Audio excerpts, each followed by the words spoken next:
Young Stanas. Kakaiba ang kanilang mga kasuotan, pati na ang kanilang mga galawan. Kaya nga ba sila sinisita at tinataboy pa mula sa BGC o sa Bonifacio Global City? Mainit na pinag-usapan at pinagdebatehan ang pagharang kamakailan ng mga gwardya ng BGC o ng Bonifacio Global City sa Taguig sa mga kabataang ito. Di umano, hinarang sila dahil sa kanilang mga suot na oversized t-shirt, jorts at baggy pants. Ganito raw kasi ang pormahan at palatandaan sa mga tinatawag nila Young Stana. Their place, their rules. Sana hindi sa forma bumasa yung mga marshal. Sa mga nakalipas na linggo kasi, ang mga Young Stana ang itinuturo sa likod ng ilang mga riot at nakawan sa BGC. Kaya tuloy may nagbansag dito na Bonifacio Gangster City. Pagpapanatili ba ito ng seguridad sa isang public space pero isa ring private property o maituturing na diskriminasyon at pagpapakita ng elitism? Teka rin muna, Young Stana, ano yun? Ang grupong bumiyahe pa BGC pero naharang mga tiga-barangay Matandang Balara sa Quezon City. Sila ang magkakaibigang Ralph, Brent at Robert, mga certified Young Stanas.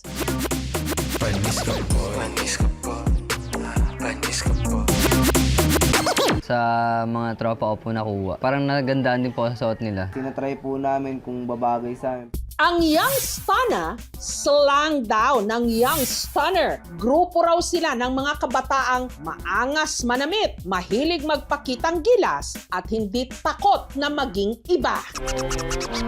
At kaya raw sila nasa BGC noon para i-pictorial ang mga suot nilang damit. Ito po yung imo-model po dapat namin that time. Pagbaba nga po namin, napansin nga po na isang kaibigan po namin na parang nagraradyo na nga po yung mga guard. Sinisenya sa ng araw po kami ng marshal na umalis na nga po. Parang nakaka-intimidate lang po kasi first time lang din po na maranasan na sundan na ganun po. Pakiramdam po namin na parang may nagawa kaming masama. At hindi raw sila magpipicture-picture para lang may pampost online. Pictorial daw sana ito para sa negosyo ni Ralph at ng kuya niya na Young Stana Fashion. 200 na lang to, G. Ulat sa'yo, G. Nagbibenta po ako ng clothing, tapos naglalatag po kami ng mga damit po, ganun, para may pera din po ako, ganun. Ito po, ano po to, 500 po. Tapos yung cup naman po namin, 300. To, bili na kayo nito, G, solid to. Para marami may love na EA sa inyo. Kung ang mga geng-geng, Y2K o Year 2000 ang pormahan, ang mga Young Stana, Western hip-hop daw ang fashion inspiration.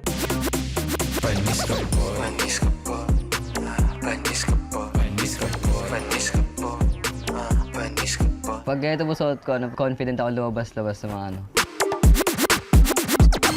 At ang pirming ginagawang backdrop ng mga Young Stana sa kanilang pictorial, mga kalsada ng BGC. Magaganda po kasi dun yung spot po, tas marami din pong ilaw.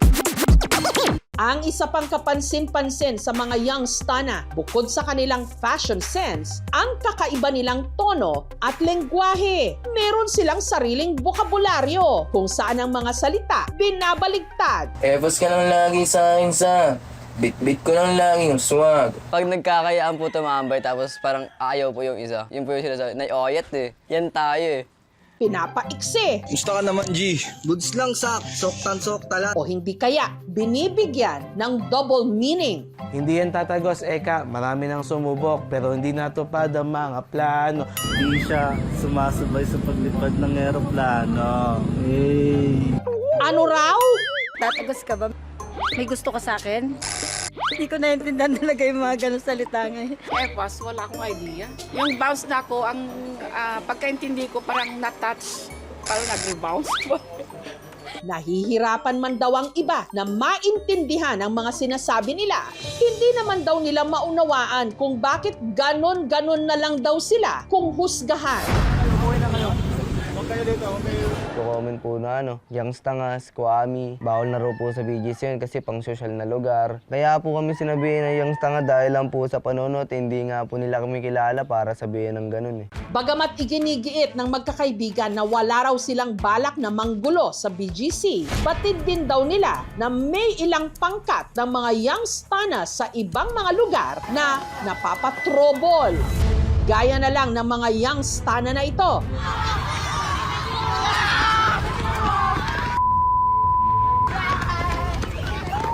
Na na-videohang nagtatakbuhan sa isang park sa General Trias sa Cavite. What happened, G?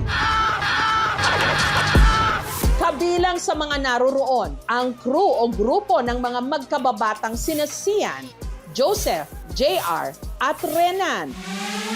Ang G10K.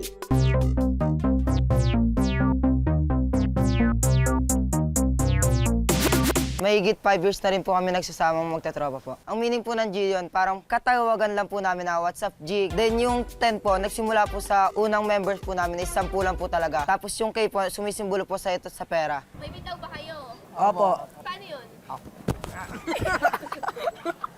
Gusto lang nilang linawin sa mga nangmamataraw sa kanila. Ang kanila raw talagang trip, hindi magbasag ulo, kundi mag-food trip. Quality time po kami, like boodle fight.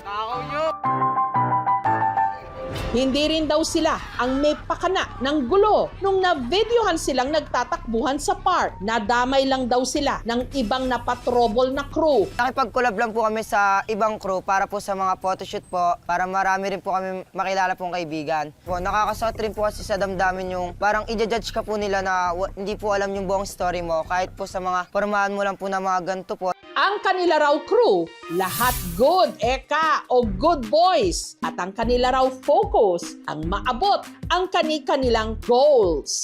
Pag-aaral na mabuti at pagsunod po sa mga sinasabi nila at sa paggawaing bahay. Kapaki-pakinabang din daw sila. Katunayan, ang kanila raw pampalipas oras, mag-general cleaning sa kanilang barangay. Os! Nag-usap-usap po kami noon na gumawa naman po kami ng tama, hindi puro kamalian na nakikita ng mga tao. Aral mabuti, linis kalsada. Iba rin daw silang magmahal, loyal daw sila sa kanilang cakes o nobya. Labo pa rin ba ako kahit maging bulate ako? Siyempre naman. Handa iwan ng kalsada para sa isang prinsesa.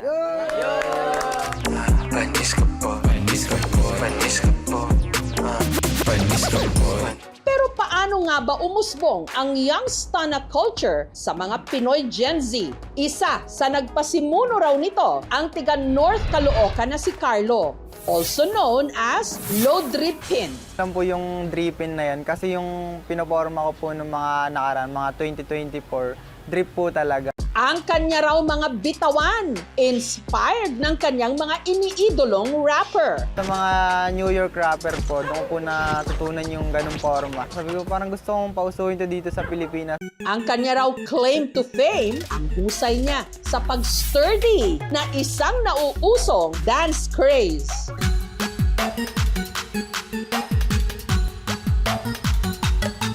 Mahirap po siya matutunan. Gawa ng pagpapractice ka po nun, mahihirapan ka po doon sa mga tutorial po nila sa ibang bansa. Tsaka sasakit pa yung mga tuhod mo nun, gawa ng maninibago pag ganun. Nagtuloy-tuloy na po yun, gumawa ako ng social media. Medyo nakikilala na ako.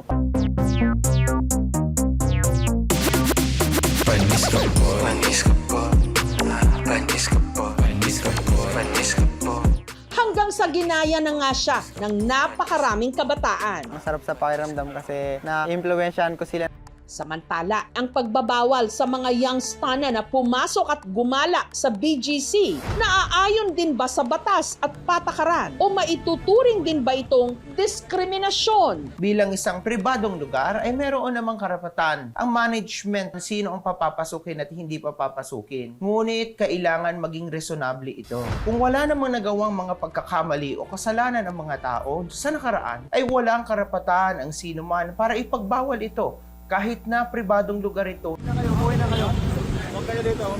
Kung mapapatunayan na ang mga ito ay talagang nanggugulong at kilala na sila ng mga marshals, ay maaari naman talaga silang ipagbawal. Sa ilalim ng Article 26, Paragraph 4 ng ating Civil Code ay ipinagbabawal na hamakin o libakin ang sinuman dahil lamang sa kanyang mababang katayuan sa buhay. Sinubukan naming hinga ng panayam ang pamunuan ng Bonifacio Global City tungkol sa insidente. Wala pa silang tugon sa oras ng ulat na ito. Merong certain assumptions when you're wearing clothes. Pero mga symbolic meaning mga brands na to that pertains to someone's background, power, and economic status. When it comes sa criticism or pag-i-stereotype or pag-i-stigmatize sa mga tao, we need to be more critical kung ano ba talaga yung effect ng ginagawa natin. Kung ipaparallel din natin to, noong September 21, marami ring mga kabataan na youngsters lumabas at nagprotesta.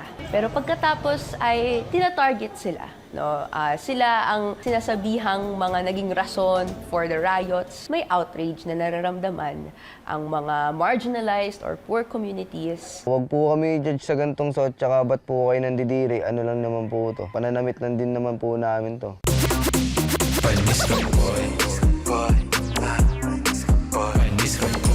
Nararapat lang panagutin ang mga gumagawa ng krimen at gulo. Pero ang tunay na kaayusan nagmumula sa patas na pagpapatupad ng batas para sa lahat. At hindi lang dahil sa hinala base sa pananamit, pananalita o itsura.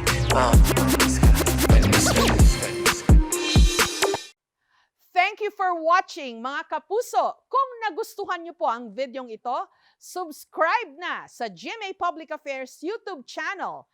And don't forget to hit the bell button for our latest updates.